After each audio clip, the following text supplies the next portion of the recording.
स्वागत है हमारे इस नए वीडियो में। ये वीडियो कक्षा 10 के सामाजिक विज्ञान का दूसरा चैप्टर है, भारत में राष्ट्रवाद का उदय। पिछले वीडियो में मैंने आप लोगों को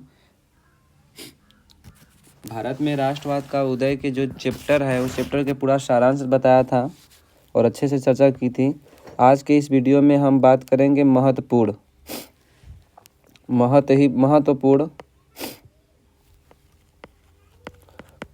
प्रश्नों के बारे में लेकर, जो पेपर में आए हैं, जो पेपर में पूछे गए हैं, जो कि इम्पोर्टेंट हैं, पूछे जा सकते हैं। इस टाइम जो पेपर होने वाला है 2025 का, काफ़ी आप लोगों को सहायता मदद करेगी। चलिए तो टॉपिक करते हैं। इम्पोर्टेंट जो प्रश्न हैं उनको चलिए स्टार्ट करते हैं। पेपर आ गया, तैयारी करते रहिएगा आप लोग। या आशा करता हूँ कि चैप्टर अच्छे से तैयार हो जाएगा। ये वीडियो देखने के बाद आप लोगों को, पिछला वीडियो आपने नहीं देखा होगा तो जाकर देख लीजिएगा। उसमें आपको आसानी से देखने को मिलेगा और आसानी से भाषा में समझाने का पूरा चैप्टर जो है, अध्याय 2 जो है, अध्याय 2 का अध्याय जो 2 है, भारत में राष्ट्रवाद, यह पूरा चैप्टर का एक सारांश में हम बताएंगे चैप्टर में क्या क्या हुआ है, पूरे डिटेल में, अच्छे ढंग से, सही ढंग से आप लोग को समझ में आएगा। चलिए तो हम आज अपना महत्वपूर्ण प्रश्न की ओर बढ़ते हैं, जो काफ़ी इम्पोर्टेंट प्रश्न है पेपर की दृष्टि से भी और आने वाली की संभावनाएं भी ज़्यादा है। चलिए स्टार्ट करते हैं।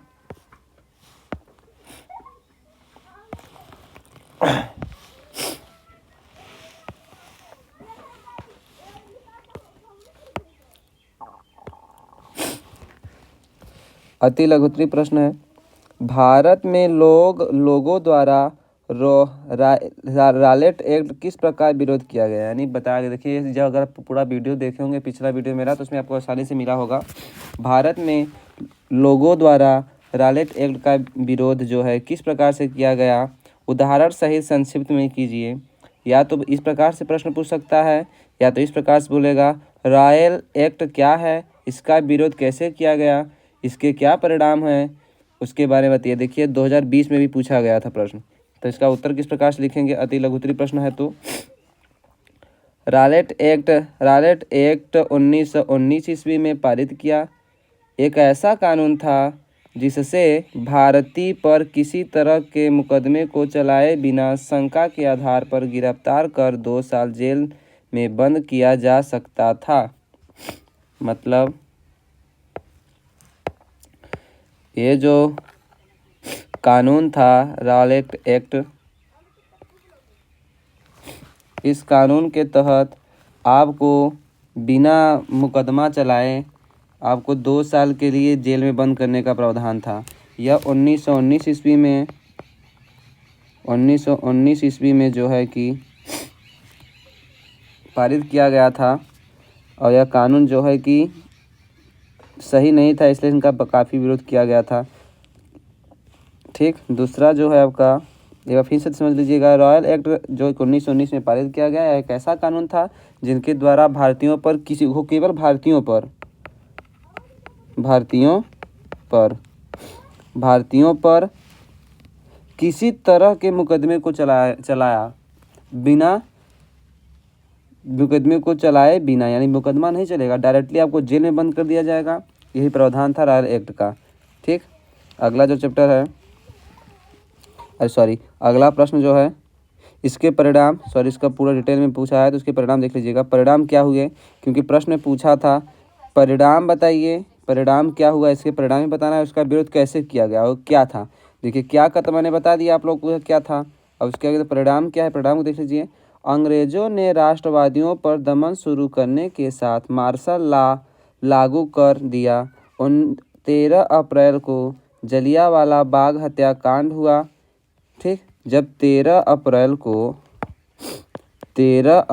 को जब जलियांवाला बाग हत्याकांड हुआ था, तो उसी समय में अंग्रेज़ों ने राष्ट्रवादियों पर दमन शुरू कर दिया। ये जो अंग्रेज थे, राष्ट्रवादी या राष्ट्र में रहने वाले जो भारत के रहने वाले लोग थे, उनका क्या करना शुरू कर दिया, दमन शुरू कर दिया। इसी को बोलते हैं मार्शल लॉ कानून।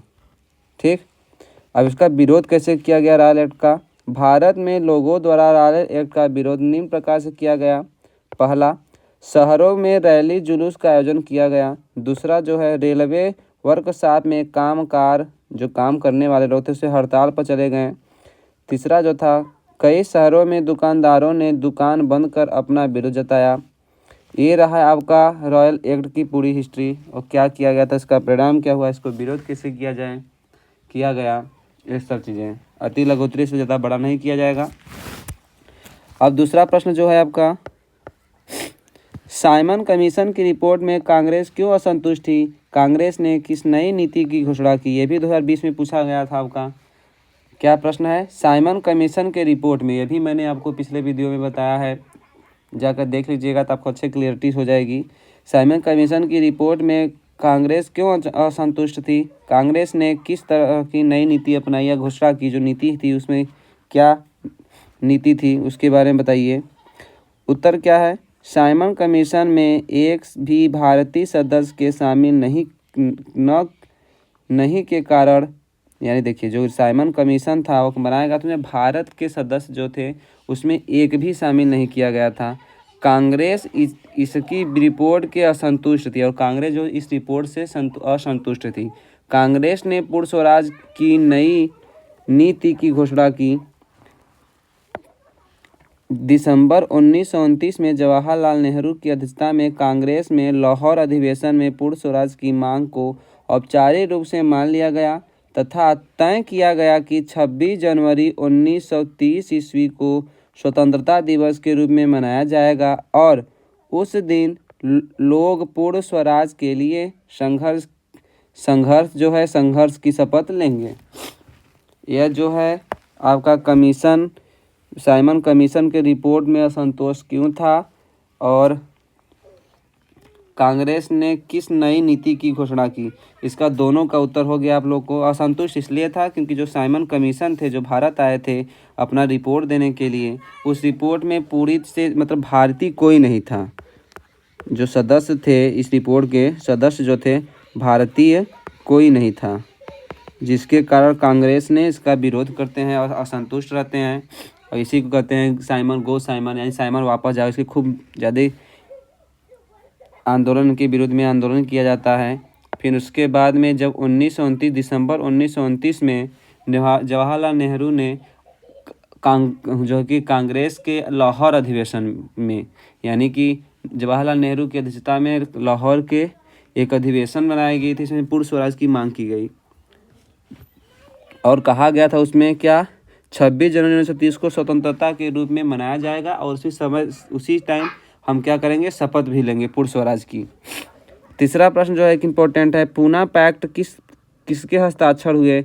इसे 2 शर्तें लिखिए। 2020 में भी आया था ये। पूना पैक्ट पर महात्मा गांधी और डॉक्टर भीमराव अंबेडकर के हस्ताक्षर हुए। सितंबर 1932 में पूना पैक्ट की 2 शर्तें निम्नलिखित हैं। याद रखिएगा, सितंबर 1932 ईस्वी में किसके बीच में किया गया था? बीच में पूछा है। महात्मा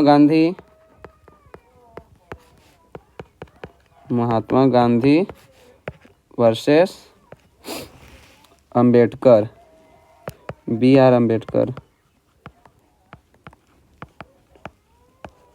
इन दोनों के बीच में जो है पूना पैक्ट किया गया था और इसकी 2 शर्तें जो है सुन लीजिएगा। दिसंबर 1932 में क्या है, अंबेडकर द्वारा दलित के लिए अलग निर्वाचन क्षेत्र की मांग को वापस लेना और दलित वर्गों को प्रांतीय एवं केंद्रीय विधायी परिषदों में आरक्षण दिया जाना।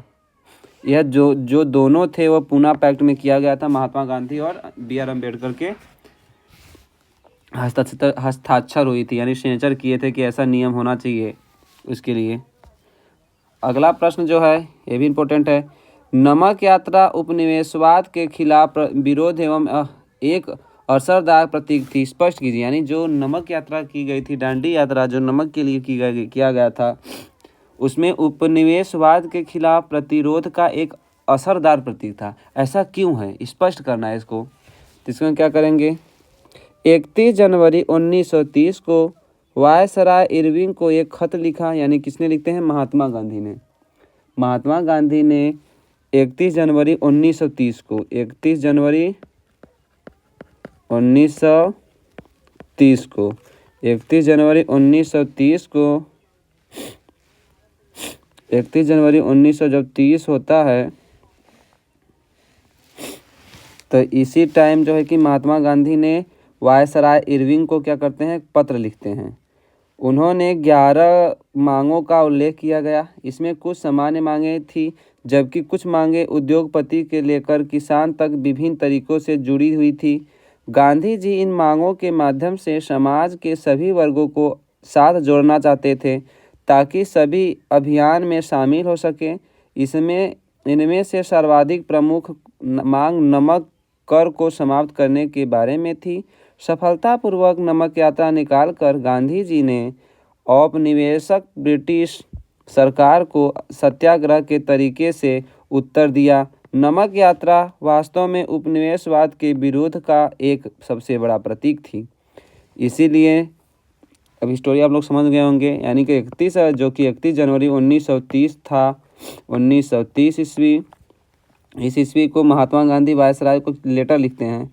उसमें 11 मांगें उल्लेख किया गया था, जिसमें से किसानों के लिए भी था, उद्योगपतियों के लिए थे। यानी समाज में रहने वाले सभी वर्गों को एक साथ जोड़ना चाहते थे, क्योंकि वो जानते थे कि अगर एक साथ हम नहीं जोड़ेंगे तो हमारा जो है कि देश के लिए, आज़ादी के लिए मदद नहीं मिलेगी। अगर ज़्यादा जनसंख्या में आंदोलन होगा, ज़्यादा संख्या में अभियान चलाए जाएंगे तो आसानी होगी हमको।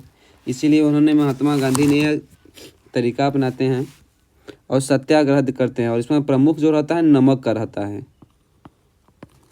ठीक, इसका भी वीडियो मैंने पूरा वीडियो जो है कि आपको पिछले वीडियो में अपलोड कर दिया है। पिछले अध्याय इसका, इस चैप्टर का पूरा सारांश का देख लीजिएगा।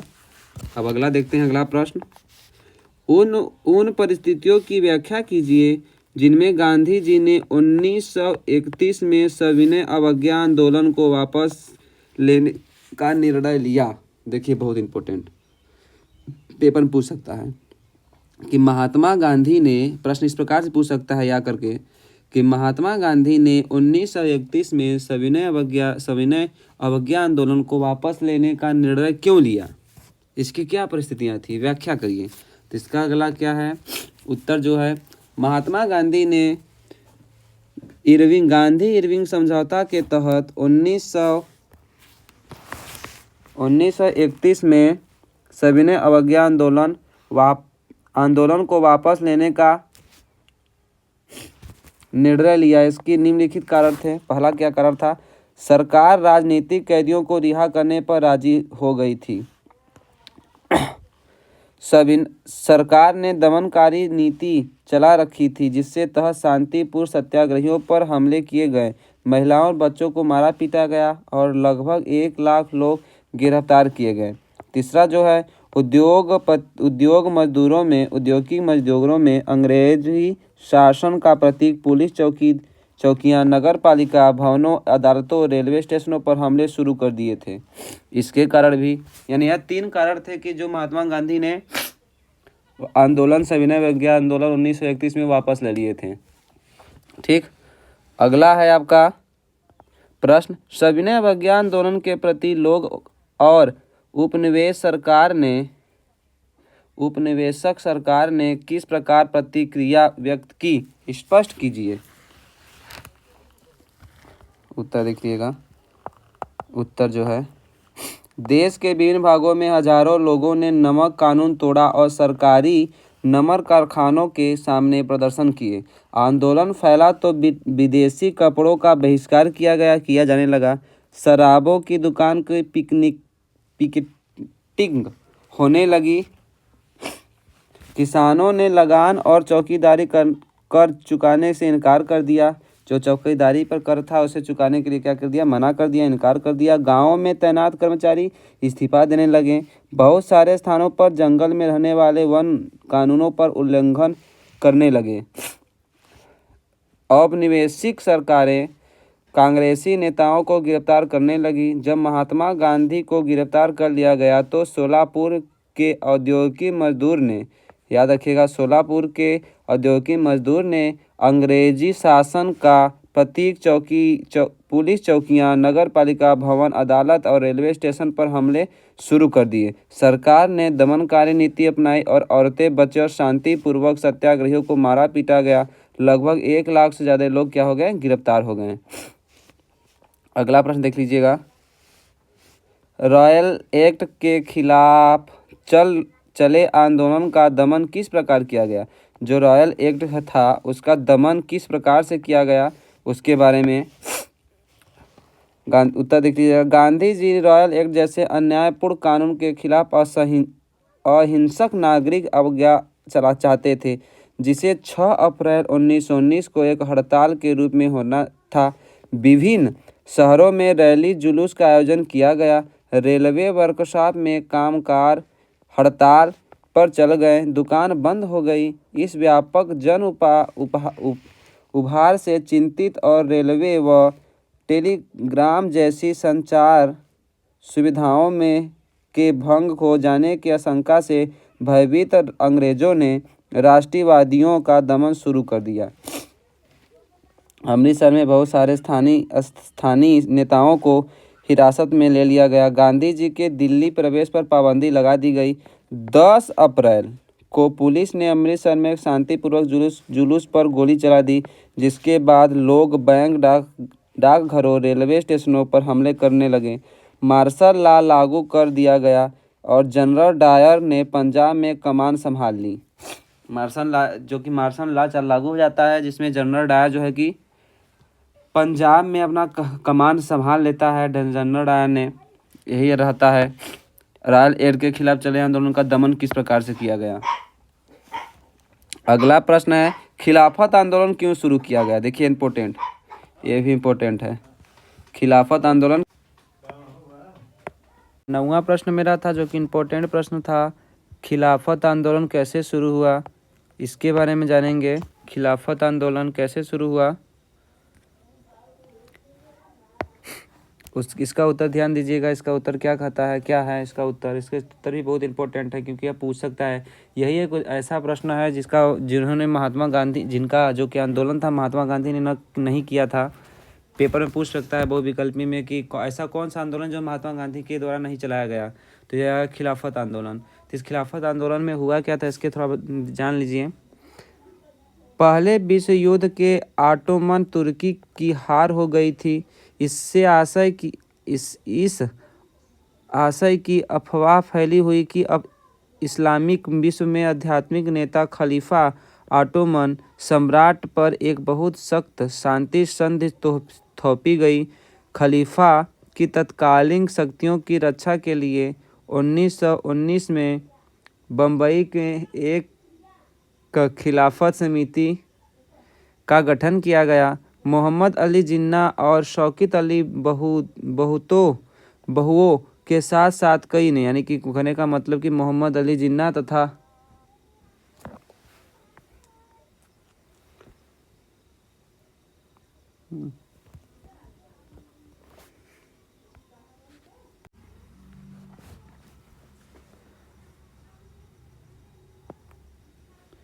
युवा मुस्लिमों नेताओं ने इस मुद्दे पर संयुक्त जन कार्रवाई की संभावना तलाशने के लिए महात्मा गांधी के साथ वर्चा शुरू कर दी, जिसे सितंबर 1920 ईस्वी